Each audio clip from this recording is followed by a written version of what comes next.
Hola, buenas. En este vídeo lo que vamos a aprender es cómo hacer oraciones en inglés. Sé que a estas alturas puede parecer un poco absurdo el que nos planteemos cómo se hacen las oraciones en inglés, pero creo que este vídeo puede ser muy revelador para que aprendamos verdaderamente lo fácil que es el inglés y cómo podemos mejorar. Entenderemos cómo funciona el inglés. Vamos a ello.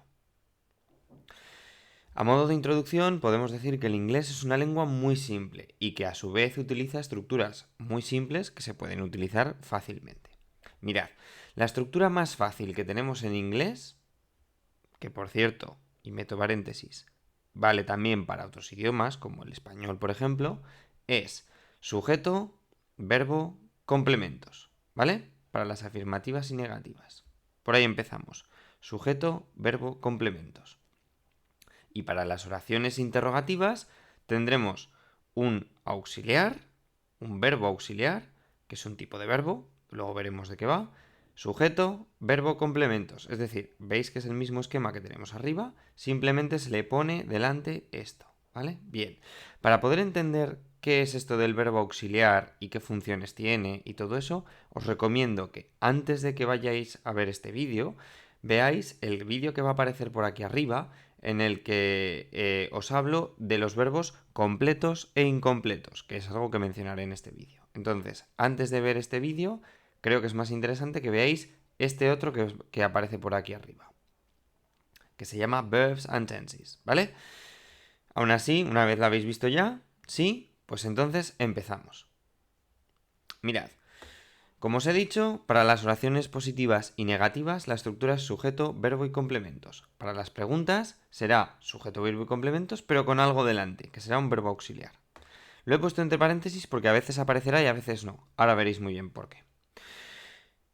Como os he dicho antes, en inglés hay verbos completos e incompletos. Los verbos completos son básicamente estos dos, el verbo to be y el verbo have got. Y los incompletos son el resto de verbos. Vamos a empezar por el verbo to be. Mirad, yo, utilizando la norma que hemos dicho antes de sujeto, verbo y complementos, voy a hacer una oración en inglés utilizando el verbo to be. Por ejemplo, you are happy, tú eres feliz. Tengo a you, sujeto, are, verbo, happy, complemento. ¿Vale? Ahora entendéis por qué están con tantos colorines por aquí. Es para que veáis qué categoría tiene cada una, cada palabra. ¿Vale? Bien. You are happy. Cuando yo quiero decir algo en negativo, con el verbo to be, pues yo diré you aren't happy. Como veis, le puedo añadir esta parte de aquí, ¿vale? Y en pregunta, are you happy? Como veis y como sabéis ya, en la pregunta, en inglés, hay que cambiar el orden, ¿vale? El verbo se pone antes, el auxiliar se pone antes. Vamos a hacer una frase con el have got. You have got a book. Tienes un libro. You haven't got a book. Tú no tienes un libro. Have you got a book? ¿Tienes un libro? Como veis, yo he podido añadirle la nt, que esto significa not, ¿vale? Lo he añadido, se lo puedo pegar al verbo y funciona. El verbo es correcto, ¿vale? Bien. Si yo me paso aquí a los verbos incompletos, que ya os digo que son la mayoría de verbos que podáis pensar, yo por ejemplo puedo hacer una frase con el verbo play, que es jugar. Pues you play basketball. Perfecto.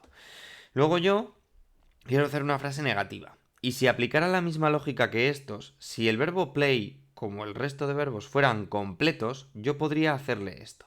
Ponerle la N y la T seguido y el verbo funcionaría. You playing basketball. Pero es que esto en inglés no se puede poner, está mal. ¿Por qué? Porque como ya sabéis, los verbos incompletos se caracterizan porque necesitan ayuda para hacer la negativa y la pregunta. No son verbos completos, necesitan ayuda. ¿Cuál es esa ayuda? El verbo do que os he puesto aquí en un azul clarico. Este azul clarico es porque es el verbo auxiliar, ¿vale? Entonces yo puedo hacer la frase you don't play basketball. Muy bien. ¿Qué pasa si yo quiero hacer pregunta? Pues que yo tengo que, si siguiera la lógica de los verbos completos, tendría que decir play you basketball, ¿no? Porque es lo mismo que he hecho aquí con el verbo to be. Yo he cogido el verbo y se lo he puesto al principio, pues aquí tendría que hacer igual.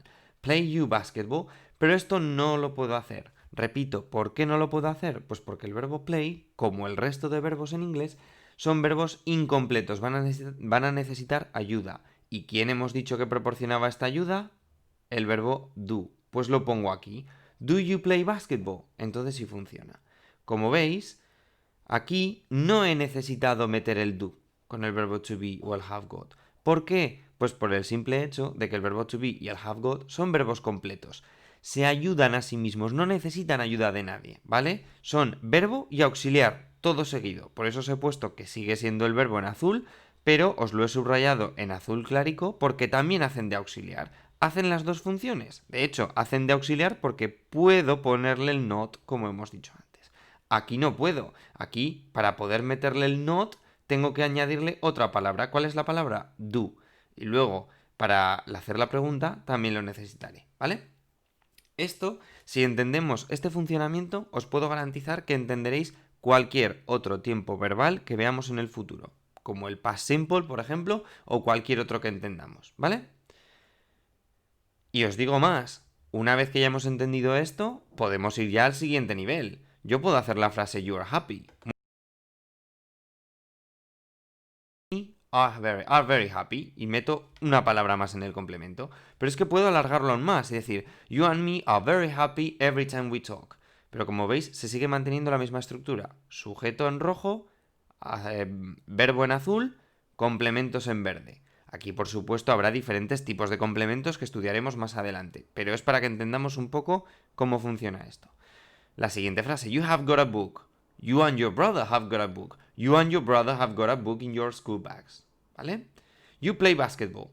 You and your sister play basketball. You and your sister play basketball every Thursday at the sports center. Como veis, se puede alargar, no digo hasta el infinito, pero se puede alargar mucho. Y seguimos siempre utilizando este esquema, sujeto, verbo, complemento. Esto será muy útil cada vez que tengáis que hacer una redacción, cada vez que tengáis que hacer una simple oración, tanto hablada como escrita. Conclusión. El inglés es una lengua muy simple, ¿vale? Y utiliza estructuras muy simples. De hecho, muchas veces son más simples que en español. Pero la estructura más simple que tenemos en inglés, y que repito, se podría utilizar también en español o en francés o en cualquier otro idioma, sería sujeto, verbo, complementos.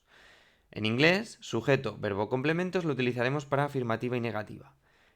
Para las preguntas, las interrogativas, utilizaríamos la misma sujeto, verbo, complemento, pero le tengo que poner algo antes, el auxiliar. Como hemos visto en los ejemplos antes, los verbos completos es el propio verbo el que a su vez tiene el auxiliar pegado, con lo cual no necesito ponerle nada más. Y en el resto de verbos, pues por ejemplo en el present simple será do o das, la palabra que le tenga que poner. Y así podré hacer todas las oraciones que yo quiera. Entonces, eso es todo, chicos. Aquí abajo tenéis unos vídeos que también pueden resultaros interesantes. Y nada, aquí os dejo y hasta el próximo vídeo. ¡Hasta luego!